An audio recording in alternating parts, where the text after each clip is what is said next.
Hello, this is Mike, NoStressMike.com. I had a question, and they asked about the midlife crisis, how to handle a male handling a midlife crisis. I can't really say anything accurate on that because I didn't have it. And it was funny because I was talking to my son, who is now 43, and he was talking about he's going through midlife crisis. And so I had him kind of explain to me what was he thinking about? You know, I mean, what is it? I don't know anything about it. And you know, and he told me, my son told me, well, you wouldn't have a midlife crisis. And I said, well, how's that? And he said, whenever I think of something, I just go off and do it. You know, nothing holds me back. And so when he said that, I keep thinking about it and thinking about it. And for me, I started having kids at 22. And so I was done by 40, 41. They were off in college. And I remember when they came home for break, you know, Daddy had a motorcycle. And they said, well, what are you doing with a motorcycle? You know, so, you know, they just couldn't believe. They thought I was too old to be riding a motorcycle. And then they started going through the newspaper, and then they saw some pictures of me training SWAT teams. And, Dad, what are you doing? And so I explained to him that I had a life before, you know, they came around. And so here I was at 41 years old, and I was doing counterterror, not only with SWAT teams. I teach individuals counterterrorism.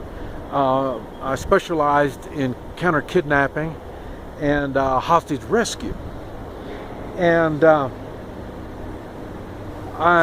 it's funny because, and I've said before, I've always had businesses. And that was, at that time, I had a nightclub at that time. And so I only worked in the evenings. So I had the days that were my thing. I mean, I worked 5 days a week in the evenings only. And I had Sundays and Mondays off. And normally that's when I trained SWAT teams. And I would have, when I was teaching individuals, I would be teaching them through the week, and then on Sunday we would do a SWAT team so they could try out the skills that I taught them. And also, and the people that I was teaching, a lot of them were from down here, Guatemala and Mexico. And because at that time was the last part of the Contra kind of thing. And people were getting assassinated and kidnapped down here. And I'd be coming down here doing that stuff, teaching. I was a travel companion. People would hire me to go places with them. And either on, business trips, or it was a vacation and they wanted to go someplace that was unstable. And unstable I would do, combat zones I should stay away from. And so I was doing all that all through my 40s, my 40 years old. Matter of fact, I stopped training SWAT teams I was like 51, something like that, when I stopped teaching SWAT teams.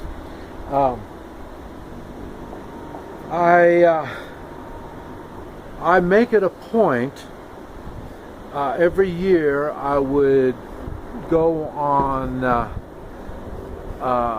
some type of really weird vacation. I mean, I would go someplace, do something really weird and half dangerous, and they would give me 6 months to prepare to go to wherever it is I'm going to go and do whatever it is I'm going to do, and then it'll take me another 6 months after I come back to evaluate what I did, because at the time when I'm in strange environments doing strange things, I just kind of go with the flow is what I did at that time, and because I really didn't know what I was getting myself into, and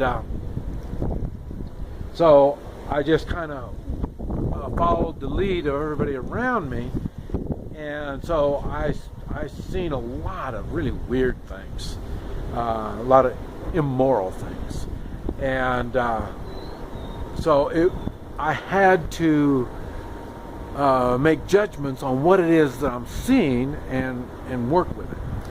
Also, during that same time, I took some college classes, and so I was learning more and more all the time.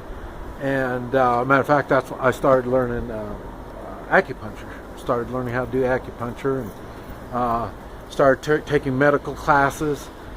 I mean, I started doing just, I stayed busy. I was learning all kinds of really cool things. And at that time of my life, you got to remember, my kids are already, they're off in college, or they were done with college and they were starting on their careers and stuff like that. So all that time I was doing something.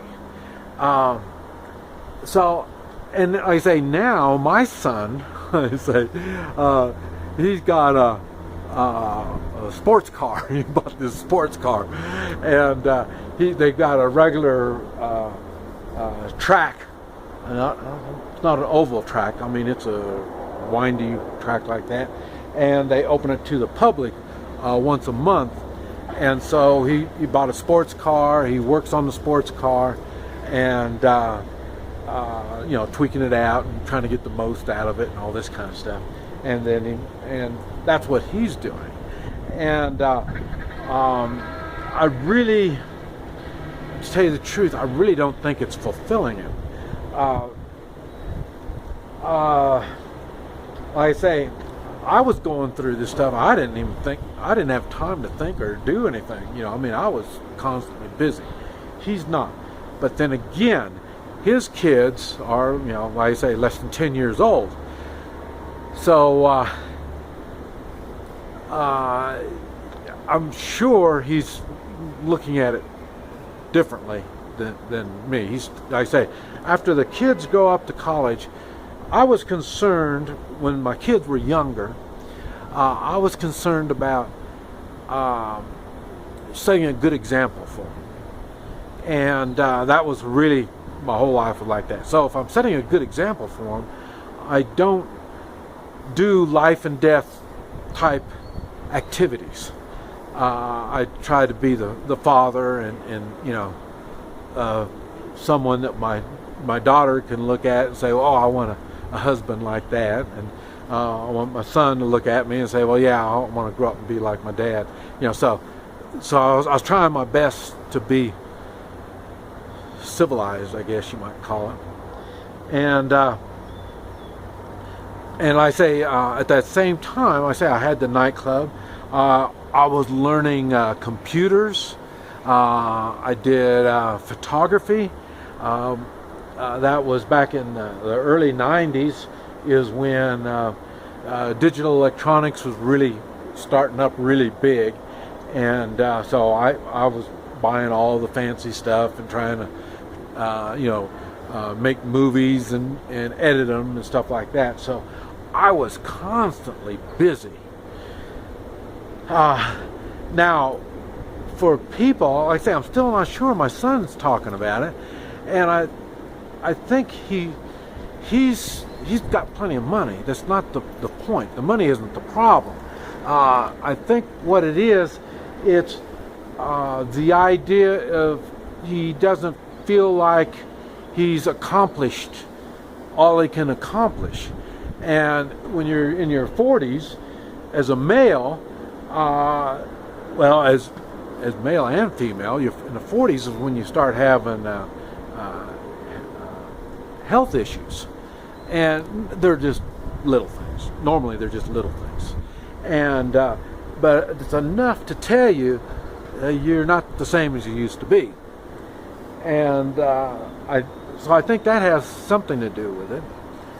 He's feeling the effects of the first stage of aging, and he doesn't feel as if he's accomplished enough stuff. And he's doing the same thing like I was, trying to look like he's a good father image to his kids. So so I think, and now the way our culture and all that stuff is set up, the children are number one. I mean, I hate to say it like that, because my wife would remind me about that until I finally had to set her straight. You know, that they might be number one, but they're not going to be around forever. I'm the one that's going to be with her. So, so we had our arguments. Now that might be another thing too. Now, so I think about it, as you might get a belly full of arguments by the time you're in the 40s also, and it makes you think that you've put up with this woman long enough. You know, so maybe that's one of the things that makes people, or makes men think funny, you know. But like I say, right back to the same thing. I didn't have that problem. My wife and I, we were opposites, and we didn't believe in equal rights. She expected me to act like a man, and I expected her to act like a woman.